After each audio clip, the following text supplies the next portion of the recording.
오늘 본문 요한계시록 1장에 있는 말씀, 특별히 그 3절에 있는 말씀을 근거로 해서 세 가지를 생각하기를 원합니다. 예언의 말씀을 읽는 자가 복이 있고 듣는 자가 복이 있으며 지키는 자가 복이 있다라는 것을 생각하기를 원합니다. 첫 번째, 예언의 말씀을 읽는 자가 복이 있나니, 말씀을 읽을 수 있다는 자체가 복입니다.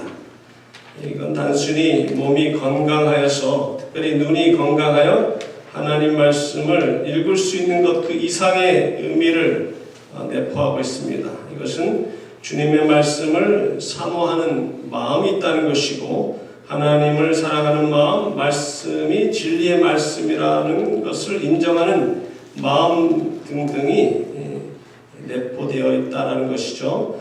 여러분들 시력이 가물가물하시면서 책을 읽고 싶어도 읽지 못하는 때가 벌써 오신 분도 계시고 멀지 않은 분들이 대부분이고, 한참 지나야 그럴 사람들은 겨우 한 몇 사람뿐이고요. 여러분들이 읽을 수 있을 때, 책을 읽을 수 있을 때 하나님 말씀을 많이 읽으시기 바랍니다. 하나님의 말씀을 읽는 그 자체가 복을 받을 수 있게 되는 첫 관문이라고 말할 수가 있어요.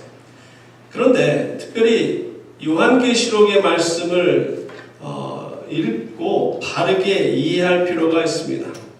많은 사람들이 요한계시록에 대하여 잘못된 선입견을 갖고 있어요. 그것은 이 계시록은 장차 심판에 관한 말씀이고, 이 무서운 하나님의 징계에 관한 말씀이라서 읽기도 무섭고 또 이해하기가 난해한 말씀이기 때문에 또 함부로 읽어서는 안 될 것으로 생각하는데 그렇지가 않습니다. 한 비근한 예로 그 위대한 신학자 요한 켈빈도 이 요한계시록 주석을 쓰지 않은 것을 보아도 그 말씀이 그만큼 어렵기 때문에 다른 말씀은 다 주석을 달았지만 이 주석을 하지 않았다. 그러면서 또 어떤 분들은 그런 얘기까지 해요. 요한 켈빈도 주석을 하지 못한 요한계시록을 박윤선 박사님은 하셨다 하면서 박윤선 박사님을 상당히 높이 평가하시는 분이 있는데, 저도 개인적으로 그분을 존경합니다. 왜냐하면 저희 아버님이 그렇게 좋아하시는 선생님이시고, 또 그분도 저희 아버님을 참 아끼는 제자 중에 한 분으로 특별히 이렇게 사랑을 많이 주셨기 때문에, 또 그분이 인품이 너무나 훌륭하시기 때문에 제가 그분을 존경하지만 어디 요한 켈빈하고 비교를 합니까? 그거는 이제 말도 안 되는 것이고요. 요한 켈빈이 다른 말씀은 다 주석을 달고 요한계시록은 너무 어려워서 이거는 달지 못한 것이 아니라 시간이 없어서 그래요. 구약의 여러 말씀을 주석을 달지 못했고 에스겔서를 하다가 마쳤습니다. 다 끝내지도 못하고, 아마도 추측건대는 에스겔서를 주석 달면은 그 다음에 연관되는 요한계시록으로 가지 않았을까 이렇게 추측할 뿐이고, 너무 바쁘고 또 너무 시간이 없다 보니까 못하는 것이지 이것이 너무 어려워서 난해해서 그런 것은 아니라는 것이죠. 물론 저 역시도 성덕에 와서 요한계시록의 말씀을 처음 전하는 것으로 저는 기억하는데요. 너무 어려워서, 물론 어려운 부분도 있어요. 난해한 부분도 있습니다. 근데 그것이 이해하기 어렵고 전하기가 어려워서가 아니라 사람들이 잘못 이해하기 때문에 제가 아는 것을 전하다가 오해의 소지도 있고요. 이것은 차라리 제자반을 따로 구성해서 집중적으로 요한계시록을 강의할 그런 생각도 있는데요. 아니면 몇 달 동안 요한계시록 1장, 2장 이렇게 쭉 다룰까도 지금 생각 중에 있습니다. 결론적으로 말씀드린다면 이 요한계시록의 말씀은요, 하나님을 믿지 않는 자들에게는 무섭고 듣기 거북하고 심판의 메시지이지만, 하나님을 믿고 내세의 약속을 받은 여러분과 저 하나님의 백성들에게는 위로의 말씀이고 큰 힘을 주시는 귀한 말씀입니다. 3절에 이 안의 말씀을 읽는 자와 듣는 자와 그 가운데 기록한 것을 지키는 자는 복이 있나니 때가 가까움이라. 그리고 5절과 6절을 보십시오. 또 충성된 증인으로 죽은 자들 가운데서 먼저 나시고 땅의 임금들의 머리가 되신 예수 그리스도로 말미암아 은혜와 평강이 너에게 있기를 원하노라. 우리를 사랑하사 그의 피로 우리 죄에서 우리를 해방하시고 그의 아버지 하나님을 위하여 우리를 나라와 제사장으로 삼으신 그에게 영광과 능력이 세세토록 있기를 원하노라. 아멘. 우리를 나라와 제사장을 삼으셨습니다. 그러니까 지난주에 우리가 서로를 축복할 수 있는 그런 권한을 주셨다는 겁니다. 이 말씀은 그 당시 이 로마의 압제 속에서 특별히 10명의 그 악한 황제들 밑에서 핍박받은 그 크리스천들을 위로하고자 주신 말씀이에요. 그 10명 중에 7명이 또 더 악명이 높고 그러는데 자그만치 약 250년간 기독교를 핍박했습니다.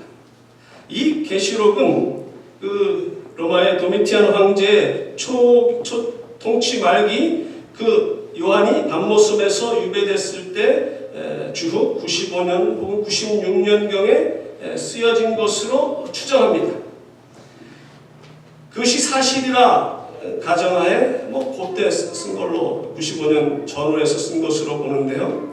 그렇다면 벌써 30년 전인 네로 황제부터 이 크리스천들이 박해를 받아왔고 30몇 년 동안 그렇게 고생하는 핍박받는 수많은 크리스천들, 또 이 말씀이 기록돼서 많은 크리스천들에게 전달되는 것이 몇 달, 몇 년이 걸렸을 것이고 또 그 이후에 200년 넘게 계속적으로 그 핍박받는 너무나 고통받는 그들에게 용기를 주고 위로하고자 쓰신 말씀이에요. 계시를 주신 것입니다. 자그만치 여러분들이 잘 아시는 이 로마가 기독교가 되는 근간을 세운 밀라노 칙령, 기독교를 인정했던 그 칙령이 있었던 313년 그 10년 전인 303년 2월에 이 10명의 악한 황제들 가운데서도 가장 크리스천들을 핍박했던 디오클리티안 갈라리우스 황제가 칙령을 내린 것이 불과 10년 전이에요. 그는 기독교를 말살하고자 교회와 성전을 파괴하였고요. 기독교인의 모임을 허가하지 않았고 기독교인들의 권리를 다 박탈하였고 심지어 크리스천들을 이방신에게 제물로 바쳤던 그런 비참하고 어려운 핍박을 받았을 때 얼마나 많은 크리스천들이 의욕을 잃고 괴로워하고 오시기로 하신 주님께서는 다시 오시지 않으시고 왜 이런 고통을 받고 있는가? 밝은 햇빛도 보지 못하고 이 카타콤이라는 지하에서 평생 살고 있는데 자식들을 보면서 마음이 얼마나 흔들렸겠어요. 정말 우리가 바른 신앙을 갖고 있는 것인가? 정말 천국은 있는 것인가? 이런 의심을 가질 만한 그들에게 하나님께서는 그들을 위로하고자 요한에게 계시를 주셔서 이 계시의 말씀을 허락하셨다는 겁니다. 이 말씀을 이해하는 데 있어서 이 문자적으로 읽는 것을 우리는 피해야 됩니다. 특별히 한국 분들이 이 요한계시록에 대해서 상당히 관심이 많아요. 관심이 많다 보니까 잘못된 가르침도 많은데 또 문자적으로 해석하는 것을 우리는 조심해야 됩니다. 그것을 몇 가지 언급하기 전에 대표적으로 천년설이 4가지가 있는데 후천년설이 있습니다. 근데 그 후천년설은 주님의 재림 전에 이 세계가 다 기독교화된다 그렇게 주장하는 건데 이것은 비성경적이죠. 그리고 천년왕국이 그리스도를 통하여 이루어지는 것이 아니라 교회를 통해서 이루어진다는 것도 잘못된 주장이고요. 그래서 후천연설은 한물간 설입니다. 그리고 나머지 전철연설에는 역사적인 전철연설이 있고 세대주의 전철연설이 있어요. 이 세대주의 전철연설은 배격해야 됩니다. 이 세대주의 전철연설이 문자적으로 자꾸만 해석을 해요. 시간을 다 나누고 문자를 다 갖다 붙이고, 그러니까 시한부 종말론자들이 생겨난 것인데요. 역사적인 전철연설과 이 무천연설이 그래도 가장 타당한 설입니다. 개인적으로 저는 저희 학교에서 가르치는 대로 저는 무천연설을 따릅니다만, 역사적인 전철연설도 근거가 있어요. 대부분 선배 목사님들은 역사적인 전철연설을 따르는 분들이 많이 있는데요. 우리가 문자적으로 해석하고 또 잘못 이해하는 것 중에 몇 가지를 보게 되면, 그 짐승의 표, 옛날에는 그 모든 상품에 새겨져 있는 그 바코드가 666, 짐승의 표 666이라고 한참 떠들었어요. 근데 몇 년 전부터는 베르칩이 이 666이라고 막 주장을 하고 그 관심을 많이 뒀는데요. 칼 샌더스 박사가 이 베르칩을 자기가 발명해놓고 이것이 사단의 표이며 잘못을 뉘우치고 이 간증을 하러 다닌다고 해서 사람들이 그렇구나. 그리고 또 오바마 케어에서는 그것을 받으라 그러니까 어떤 교회, 오렌지 카운티 그쪽 교회 아예 그냥 한국으로 교인들 데리고 목사가 그냥 귀국해버렸어요. 여기 살다가 짐승의 표 받으면은 큰일 난다고요. 근데 작년 1년도 좀 지난 것 같은데 어떤 권사님이 저한테 그런 말씀을 하세요. 자기가 아는 다른 교회 권사님이라고 하셨던 것 같은데, 저한테 가서 베르칩에 대해서 어떻게 생각하는지 물어봐 달라고. 그래서 저한테 물어보신다는 거예요. 그래서 제가 아는 대로 이렇게 대답을 해드렸죠. 그래서 대답을 해드리고 나서 나중에 왜 물어봤을까? 혹시 자기와 똑같은 생각을 갖고 있으면 우리 교회 오려고 그랬나? 근데 그 사람이 원하는 대답은 그거라고 생각하는데 내 신앙을, 내 아는 지식을 잘못 전할 수는 없죠. 제가 여러분들에게도 말씀드렸듯이 권사님께도 그분한테 그렇게 가서 말씀하시라고. 받아도 괜찮습니다. 만약에 그게 짐승의 표면 어떡합니까? 걱정되면 이마와 오른팔에 받지 말고 왼팔이나 맨발에 받으라고. 내가 그렇게 말씀드리지 않았어요?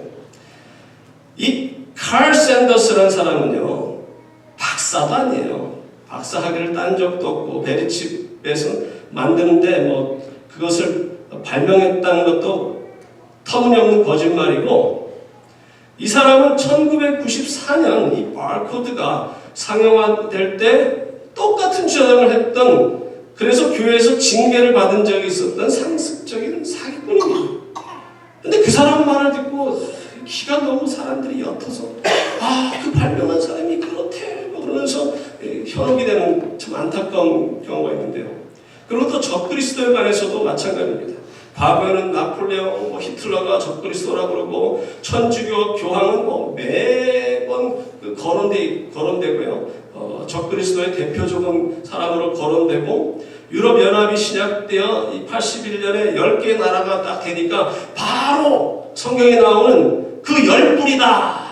그래서 유럽연합 의장으로 선출된 팻 칵스가 적그리스도라 이렇게 말하다가 그 유럽연합 국가들이 점점 많아지고 지금 28개로 알고 있는데요. 많아지니까 쏙 들어갔어요. 그 소리는. 그리고 얼마 전에, 몇 년 전에는 이 오바마가 적그리스도래요. 왜 그러냐면 노스트라무스가 말한 적그리스도의 이름이 마부스인데 거꾸로 하면 오바마, 마부스 이름이 비슷하다는 거예요. 어떻게 그렇게 갖다 붙여요. 과거에는 그 소련의 고르바초프가 적그리스도라고 그러더니만 참 아무나 적그리스도래요. 계시록에 또 한 5군데 언급되어 있는 그 10불에 관해서 다니엘서 7장 7절과 8절에 나오는데요. 그 10개의 불과 하나의 작은 별, 이것을 해석하는 게 다 분분합니다. 이 세대주의 전철연설을 주장하는 사람들은요, 넷째 짐승은 재생 로마 제국, 10불은 말세에 재생될 로마 제국, 작은 뿔은 재생될 로마 제국의 왕, 이게 적그리스도라는 거죠. 캘빈은 작은 뿔은 줄리어스 시저리고 그 후계자들. 근데 우리의 입장은 뭡니까? 넷째 짐승과 열 뿔은 역사상 로마서부터 적그리스도까지 계속적으로 나타나는 적그리스도를 말하는 거죠. 작은 뿔도 적그리스도고요. 이 시아부 종말론자들은 유럽에서 적그리스도가 나타나서 이스라엘을 침공할 것이다. 아마겟돈 전쟁이 일어날 것이다. 그러면서 계시록 9장 16절에 마병대의 수는 2만만이니 내가 그들의 수를 들었노라. 2만만 문자적으로 해석하니까 2억 군대가 예루살렘을 포위하고 예루살렘을 함락하고, 그러나 하나님께서 개입해서 저들을 물리쳐서 그들을 파하신다. 그것을 이렇게 과거에는 그냥 숫자적으로 생각하다가 요즘에는 그 숫자가 더 분명해졌어요. 그리고 어떤 나라를 지칭하면서 바로 저 나라다. 이제 저 나라가 이제 예루살렘을 공격할 거야. 2억 군대를 갖고 있는 나라가 어딘데요? 중국이죠. 숫자가 어마어마하니까. 그러니까 2만만에서 2억. 글쎄요. 그렇게 해석을 하다가 정말 복골복이라고 해요. 복골복이 하여튼 딱 걸릴 수도 있어요. 그럴 수도 있어요. 그러나 그렇게 문자적으로 해석하면요, 큰 오류에 빠집니다. 문자적으로 해석하다 보니까 1992년 10월 며칠 날 예수님 오신다고 하방이를 비롯해서 그 시한부 종말론자들이 얼마나 시끄럽게 난리를 피고 TV까지 나왔어요. 저는 그것을 한국에서 그걸 보았습니다. 얼마나 정말 감동적인 눈물을 흘리면서 바깥에 있는 사람들, 카메라 자기들 찍는 사람들을 향해서 손을 흔들면서 너무, 거기 바깥에 있는 사람은 너무 불쌍하게 보는 거예요. 조금 있으면 예수님 오실 텐데 당신들 어떡해, 막 울면서 사람들이 손 흔들고. 지금 생각하면 너무 함심하지 않습니까? 두 번째로, 예언의 말씀을 듣는 자가 복이 있다 말씀하십니다. 말씀을 들을 수 있는 귀가 있다는 것이, 이것이 은혜예요. 신약에서 들을 귀 있는 자들은 들을지어다 라는 말씀이 12번 정도 나오는 걸로 알고 있는데, 그 중에 7번이 계시록에 기록되어 있습니다. 한 예로 마태복음 11장 15절과 계시록 2장 7절을 읽어드리기로 원합니다. 귀 있는 자들은 들을지어다. 계시록 2장 7절에 귀 있는 자는 성령이 교회들에게 하시는 말씀을 들을지어다. 이기는 그에게는 내가 하나님의 낙원에 있는 생명나무의 열매를 주어 먹게 하리라. 말씀을 들을 수 있다는 것은 믿음이 요구됩니다. 믿음이 있기 때문에 들을 수가 있어요. 로마서 10장 17절에 그러므로 믿음은 들음에서 나며 들음은 그리스도의 말씀으로 말미암습니다. 말씀을 들을 때 믿음이 자랍니다. 또 듣는 귀가 있다는 것은 믿음이 있다는 것을 말하는 거죠. 여러분들이 비록 매일 성경을 읽지 못한다 하더라도 한 주에 한 번씩 교회에 와서 이 말씀을 듣는 것만으로도 여러분들의 믿음이 자라날 수가 있어요. 그러나 그 자라나는 속도는 너무나 미비하죠. 그렇기 때문에 믿음이 빨리 자라서 주님의 사역을 감당하기 위해서는요, 말씀을 열심히 읽어야 돼요. 말씀을 읽을 시간이 없으면은 그 CD를, 좋은 설교 얼마나 많습니까? 뭐 주문을 하든지, 또 요즘은 전화로도 연결이 되지 않습니까? 스마트폰으로 다 유튜브도 볼 수 있고 들을 수도 있고, 그것을 차로 연결해가지고요, 운전하면서 말씀을 계속 들으십시오. 말씀을 많이 들어야 믿음이 자랄 수가 있어요. 이 말씀을 듣고 이해하기 위해서는 이 잘못된 가르치는 것을 피해야 돼요. 그 어느 때보다도 이단 종파들이 얼마나 극성을 부리는지 모릅니다. 한국에서나 LA 등지에서는 신천지가 그렇게 극성을 부리고요, 힐라에서는 안상홍 증인회라든지 지방교회가 사람들을 현혹시킵니다. 무슨 힐라 무슨 신문 주간지, 거기에 오랫동안 연재되어 있어요. 사람들이 그 내용은 좋으니까 거기에 현혹이 됩니다.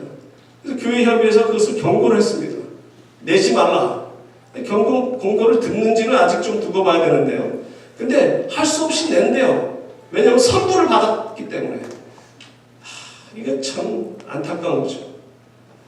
아까도 말씀드렸듯이 세상 어느 곳에 가도요, 한국만큼 계시록에 관한 책들이 많은 곳이 없다고 합니다. 계시록 마지막 때에 관심이 있다는 것은 바람직하지만 마지막 때에 관하여 너무나 잘못된 가르침을 받기 때문에 정신을 차리고 바로 배워야 돼요. 안 그러면 바보가 돼서 그 말 그대로 믿고 전 재산 다 팔아버리고 공동체 생활한답시고 난리를 피게 되는 것이죠. 지난 8월 25일 방송된 그것이 알고 싶다 해서 이 신옥주 목사라는 여자가 이 피지섬에 낙원을 건설한답시고 400명의 성도들을 데려갔대요. 근데 그것을 본 어느 목회자가 이야기를 해주는데 너무 한심하더라고요.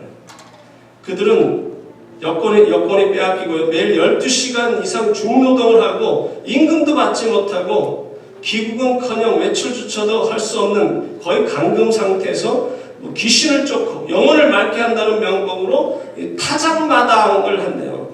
그러니까 성경을 문자 그대로 해석을 하니까 타작마당을 이 채질하면서 알곡을 모으는 타작마당을 무슨 마당이라고 하세요? 타작마당입니다. 나눌 때는 부모와 자식 서로 앞에 두고 서로 때리게 한대요.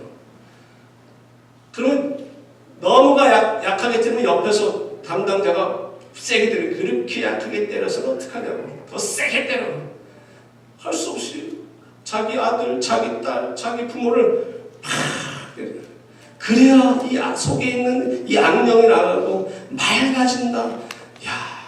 그런데요, 이게 장난이 아니라는 거예요. 나중에는 그냥 폭행이 된다는 거예요. 그거 어디 성경 제가 본 것 같은데 어디서 봤더라고요. 처음에는 이제 장난삼아 이렇게 친구들끼리 이렇게 치는데 너무 아프다 보니까 진짜 서로 세게 때리는 것처럼 그냥 그게 어디 타작마당으로 그렇게 말해요. 이런 사람들이 있는데 멀쩡하게 400명이나 쫓아가. 대부분의 그런 사람들이에요. 순진한 사람들이에요. 착한 사람이에요. 너무 순진하니까 그걸 그대로 믿는. 근데 사람이 순진해서는 안 돼요. 저는 우리 크리스찬이 바보가 돼야 된다고 생각해요. 세상에서는 바보가 돼야 돼요. 근데 그 바보라는 것이 지혜로운 바보지 멍청이 바보가 아니에요. 아무 데서나 그냥 귀를 갖다 대고 아무 가르침이나 받아들이고 그것이 맞는 줄 알고 쫓아가서는 안 된다는 거죠.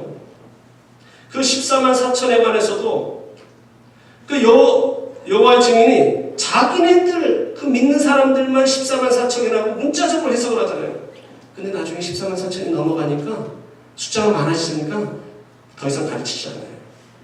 14만 4천이 어디서 나온 겁니까? 12지파 곱하기 12제자 곱하기 유대인들의 땅의 완전수 10의 3제곱 곧 1000을 해서 14만 4천이라고 이렇게 주장하는 사람이 있는데 그것이 어떻든 간에 하나님의 백성의 숫자라는 거죠. 완전수라는 겁니다. 딱 14만 4천만 구원받는 게 아니에요. 그리고 많은 크리스천들이 혼동되는 것 중에 하나가 7년 환란이라는 겁니다. 7년 환란 마지막 때 예수님께서 공중재림하시면은 그동안 열심히 신앙생활했던 사람들은 들림을 받고 공중에서 혼인잔치를 열지만 거기에 참여하지만 이 땅에서 어중이 떠중이들 주일날 발람 주일날 가서 그냥 설교 듣는 걸로 다 된 것으로 생각하는 그 어중이 떠중이들은 이 땅 들림을 받지 못해서 이 땅에 있으면서 7년 동안 환란을 받는다는 거예요. 먹을 것도 살 수도 없고 병원에 갈 수도 없고 왜냐? 짐승의 표를 받지 못했기 때문에 피해 다녀야 된다는 거죠. 그래서 적그리스도가 나타나서 저들을 다 생포하라 죽여라. 그래서 저들이 순교해야만이 하나님 나라에 갈 수 있다. 7년 후가 지나면은 그때 공중재림하신 예수님께서 이 땅에 오셔서 천년왕국을 이룬다. 그것이 전천년설을 주장하는 사람들이에요. 전천년설의 맹점이 바로 그거에 있다는 거죠. 예수님께서 2번 재림한다는 거예요. 그럼 그 사람들은 그럽니다. 아니에요. 한 번은 그냥 공중재림이지 안 내려오시는 겁니다. 공중에 있다가 7년 후에 내려오십니다. 이게 7년 한란이라는 걸 성경에 있지도 않는 걸 가지고 세대주의자들이 전 세계를 역사를 7로 나누고 마지막 때 또 7로 나누고 7 하니까 마지막의 환란을 전 3년 반, 후 3년 반. 성경에 있는데요? 어디 있어요? 어디?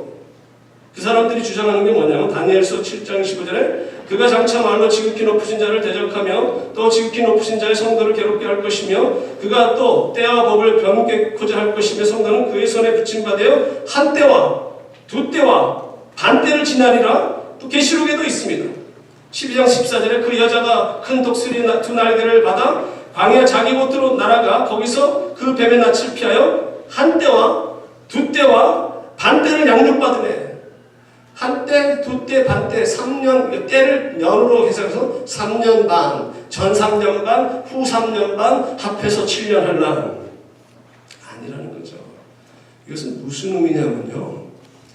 제가 해석한 것이 아니라 저의 멘토였던 하비칸 교수님의 쓴 책에서 분명히 말씀하신 거예요.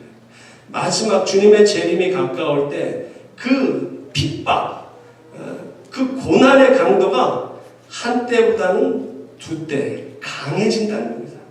그래서 많은 사람들이 고통받아요. 핍박을 받기 때문에 적그리스도들 또 공산주의자들한테 핍박을 받고 그게 점점 강해지지만 주님이 재림이 오시기 전에는 그것이 반대로 쑥 줄어들어요. 그것은 하비칸 교수님이 그 책에서 언급했는지 기억은 안 나지만 바로 예수님께서 말씀하신 그 제자들이 마지막 때 무엇이 일어납니까 해서 마태복음 24장에 마지막 때 일어날 일들을 설명하시면서 하신 말씀과 이것이 연관이 됩니다. 22절에 그 날들을 감하지 아니하면 모든 육체가 구원을 얻지 못할 것이라 그러나 택하신 자들을 위하여 그 날들을 감하시리라. 한때 두 때 강력한 핍박이 있고 사람들이 막 배교하고 너무 힘들다가 주님이 오시기 전에는 그 핍박 강도가 반대로 줄어들어요. 저는 이것을 어떻게 연결을 시키냐면 마지막 때 성경에 나오는 많은 놀라운 일들, 지금 뭐 노아의 방주가 발견됐다고 많이들 말하지 않습니까? 이것도 하나의 예를 들 수가 있고요. 란 와이슨 말하기를 언약궤가 발견됐다고 그러지만 저는 그분이 다른 거, 시내산, 사우디아라비아에 있는 아벨 엘로스가 시내산이라는 것을 발견한 것은 높이 삽니다. 그리고 홍해 지나가는 거리, 솔로몬의 행각, 그분이 발견한 건 참 많아요. 근데 언약궤는 전 아니라고 해요. 이 언약궤는 주님의 재림 바로 전에 예루살렘 성전 지하 어디선가 발견될 거는 저는 그냥 그렇게 기대합니다. 저 이집트로 간 거는 그거는 가짜고요. 가짜고. 다른 데서 뭐 이것저것 다 가짜 설이라고 생각하고 뭐 예루살렘 성전 그 자리 정확한 자리가 지금 모르는 거 아십니까? 그 자리 지하인지 아니면 다른 데든지 그런 것이 발견되고 하나님 말씀이 진리라는 것이 발견돼서 수많은 사람들이 주님의 재림 전에 교회로 들어올 것으로 저는 기대합니다. 이거와 그렇게 연결을 시켜서 해석을 하고 있습니다. 마지막으로 예언의 말씀을 지키는 자가 복이 있나니 지난번에 제가 뭐라고 말씀하십니까? 어떻게 복을 받을 수 있다고요? 하나님을 사랑하고 하나님의 계명을 지켜야 복을 받을 수가 있습니다. 여러분들도 말 잘 듣는 아이들에게 맛있는 거 더 주고 상을 주고 싶은 마음처럼 하나님께서도 그러시다는 거죠. 당신의 말씀을 잘 순종하는 자에게 복을 주십니다. 마지막이 가까울수록 우리는 말씀에 더욱 순종해야 돼요. 아까 읽어드린 그 3절의 말씀을 읽는 자와 듣는 자와 그 가운데 기록한 것을 지키는 자가 복이 있나니 그 다음에 뭐라고 적혀있어요? 때가 가까움이라. 때가 가까울수록 말씀을 읽고 듣고 지키는 자가 더 복되다는 거죠. 여러분과 저는요 너무나 복받은 사람이에요. 우리가 수요일날 사도행전을 다루고 있습니다만 16장에서 언급한 듯이 이 아시아 사람들이 도와달라고 그러지만 하나님 성령님께서는 예수의 영께서는 복음을 아시아로 가는 것을 막으시고 유럽으로 가게 해주신 것이 우리에게는 얼마나 축복인지 몰라요. 만약에 아시아로 먼저 왔으면 아시아가 더 강해질 겁니다. 부강해질 겁니다. 교회가 부흥돼서 많은 선교사들을 유럽으로 보낼 겁니다. 그러나 마지막 때 예수님이 오실 때는 어떻게 될까요? 유럽처럼 됐을 것이다. 유럽의 복음이 먼저 들어가서 유럽의 교회들이 점점 식어지면서 교회가 텅텅 비게 되고, 지금 우리 뒤늦게 말씀을 받은 우리나 중국 사람이나 동남아시아 사람들이 복받은 사람들이에요. 나중에 주님의 때가 가까울 때 그 말씀을 듣고 읽고 이행하고 순종할 때 복을 누리기 때문이죠. 그러나 주님의 재림은 아무도 모른다고 말씀하셨어요. 주님의 재림에 가까울 때 많은 일들이 일어나는데 그 중에 하나가 계시록 21장 8절은 그러나 두려워하는 자들과 믿지 아니하는 자들과 흉악한 자들과 살인자들과 음행하는 자들과 점술가들과 우상 숭배자들과 거짓말하는 모든 자들은 불과 유황으로 타는 못에 던져지리니 이것이 둘째 사망이라. 이 점술가들이 어떤 자들입니까? 매직하는 사람들, 마법사들. 요즘 특히 미국이요, 한심한 게 한 20-30년 전부터 동양적인 것에 관심이 많습니다. 점치는 것에 관심이 있어요. 손금 보고 무슨 카드? 그런 거 관심이 많고요. 학교에서도 제가 어떤 아이를 보니까 책이 이렇게 두꺼운 책을 읽어요. 야, 그렇게 두꺼운 책을 읽니? 무슨 책인가 봤더니만 해리 파터예요. 학교에서 이걸 읽으라고 그랬대요. 갈수록 그리고 이번 주 수요일이 할로윈 아닙니까? 갈수록 집집마다 그 귀신단지 같은 거, 해골 같은 거 뭐 갖다 놓고요. 근데 약합니다. 제가 정말 문화적인 충격을 받은 게 성덕교에서 처음 전도사 생활하고 시카고 갔다가 다시 와서 이 개혁교회라는 교회를 섬겼어요. 그 미국 교회에서 이제 빌려서 예배를 드리는데 할로윈이 가까웠을 때 주일날 지하실에 갔다가 질거버렸어요. 지하실 내려가는 계단에 시체가 있는 거예요. 시체. 사람이 죽었는 줄 알았어요. 어떻게 그렇게 똑같이 사람 팔 하나가 저 앞에 가 있고 미국 사람이 거기서 죽어있는 줄 알았어요. 와, 무슨 교회가 이러니까 PCUSA라, PCA가 아니었어요. PCUSA라. 아무리 그래도 그렇지, 아무리 PCUSA가 이렇게 많이 빗나갔다고 그러지만 이렇게까지 한심하게 교회에서 이런 짓거리를 하고 있어요. 여러분들 혹이라도 그런 분들 없겠지만 애들 데리고 추리꺼추리 하다가 나 만나지 마요. 나한테 그런 거 좋아요. 제가 이 사택에서 살면서 좋은 점이 많은데 그 중에 하나가 할로윈 그날 아무도 안 와. 이 주택가가 아니라서. 물론 제가 그 전에 살 때는 아이들한테 그냥 주민 그 꼬마들한테 캔디를 그냥 거기다 앞에다 놓고 가져가라. 먹고 싶으면 먹거라. 어느 때는 대부분 아예 자리에 없긴 하지만요. 지금의 마지막 때가 가까우면서 그런 데 관심을 든다는 거죠. 언제 주님께서 다시 오십니까?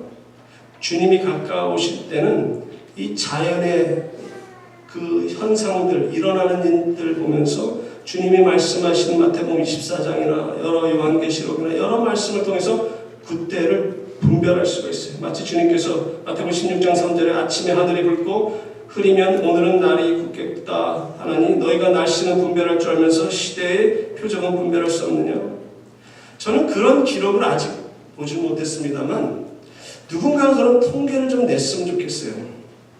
10년 전과 지금 그리고 100년 전과 지금 지진의 횟수 또 쓰나미나 태풍의 횟수를 서로 좀 비교하면 좋겠어요. 제 그냥 느낌인데 10년 전보다 지금이 최소한 3배, 4배, 5배 횟수가 많아진다고 생각해요.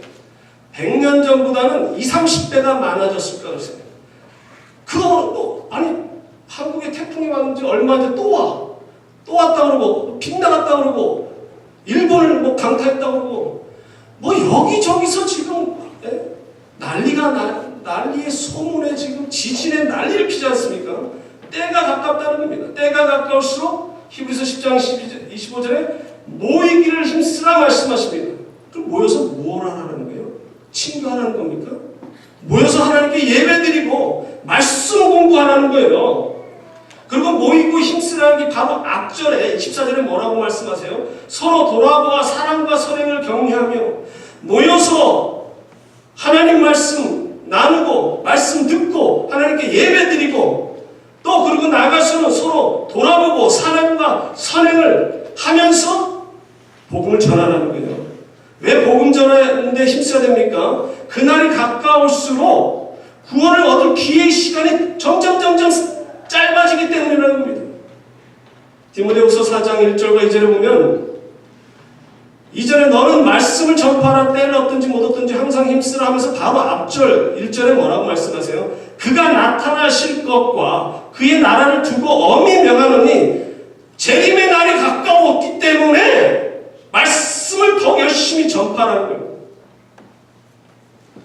이제 머지않아 예수님께서 재림하시는 날 주님을 믿지 않는 자들에게는 큰 심판이 임하게 됩니다. 주님의 재림의 그 순간 모든 사람이 바라보게 된다고 오늘 본문 7절에 말씀하십니다. 볼지어다 그가 구름을 타고 오시리라. 각 사람의 눈이 그를 보겠고 그를 찌른 자들도 볼 것이요 땅에 있는 모든 족속이 그로 말미암아 애곡하리니 그러하리라. 하나님을 믿지 않는 자들, 주님의 재림을 믿지 않는 자들에게는요 doomday예요. 멸망의 날이에요. 전부 눈물을 흘리고 애곡하며 제발 나 살려달라 문을 두들길 거예요.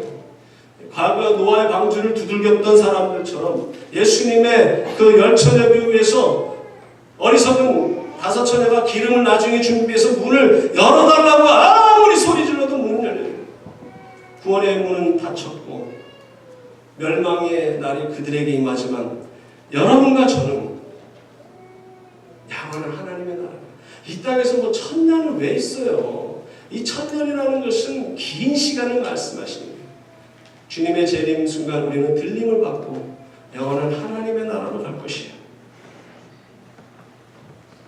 계시록 21장 3절과 4절에 말씀하시듯이 내가 들으니 보좌에서 큰 음성이 나서 가로되 보라 하나님의 장막이 사람들과 함께 있으면 하나님이 저희와 함께 거하시리니 저희는 하나님의 백성이 되고 하나님은 친히 저희와 함께 계셔서 모든 눈물을 그 눈에서 씻기심에 다시 사망이 없고 애통하는 것이나 곡하는 것이나 아픈 것이 다시 있지 아니하리니 처음 것들이 다 지나갔음이라. 이런 위로를 받게 된다는 겁니다. 결론의 말씀을 맺기로 합니다. 요한계시록의 말씀은 하나님을 믿지 않는 자들에게는 두려운 말씀이지만 주님의 말씀을 순종하는 우리에게는 힘이 되고 위로의 말씀입니다. 바로 예수 그리스도를 구세주로 영접한 여러분과 저는요 이미 하나님의 크신 복을 받아서 하나님의 자녀가 돼서 말씀을 읽고자 하는 마음이 생기고 말씀을 듣고 깨달을 수 있는 길을 성령님께서 허락해 주시고 또한 말씀을 순종하고자 하는 마음을 주셔서 듣고 깨닫고 말씀을 실천하기만 하면 하나님의 크신 복을 누리게 된다는 거죠. 비록 이민생활이 힘들고 어렵지만은 주님의 재림을 사모하면서 우리에게 맡겨진 사명, 하나님을 더욱 사랑하고 이웃을 사랑하면서 복음을 땅 끝까지 전하는데 최선을 다하면 언제 주님 다시 오시든지 지혜로운 5 처녀처럼 그날을 준비해서 재림하시는 예수님과 함께 영원한 하나님의 나라에 가서 영원토록 하나님을 찬양하며 행복을 누리며 하나님께 감사할 뿐만 아니라 하나님으로부터 큰 상급 받으시는 여러분과 제가 되기를 소망합니다. 같이 기도하시겠습니다. 고마우신 하나님 아버지,